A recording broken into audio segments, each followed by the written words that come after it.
This is Lee Goff. He is a crime fighter in Hawaii who uses the life cycle of flies to bring killers to justice. One of his most difficult cases involved a body in a blanket.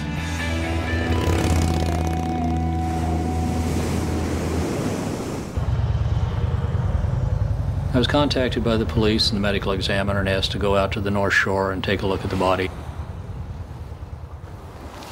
What's the goal? It was wrapped in 2 layers of blankets. The main things we saw were maggots of the hairy blowfly, also puparia. No flies had emerged from these yet, so we were still in the first initial wave of invasion. I took these back to my laboratory, put them in the rearing chamber, and when the adults emerged, I found, using weather data, I was able to account for 10.5 days of insect activity on this particular body. So the flies seemed to indicate that the murder had been committed 10.5 days before the body was found.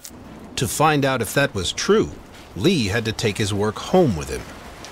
He wrapped a dead pig in blankets, just like the real victim.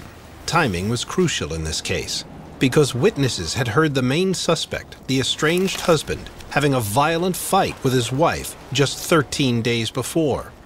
It took the flies 2.5 days to work their way through the blankets to the body beneath. So the 2.5 days plus 10.5 days gave us 13 days, the exact time that the woman had last been seen alive, and sounds of a commotion were heard coming from her apartment by neighbors. This put her in the company of the chief suspect, who was her estranged husband. He was subsequently convicted of murder.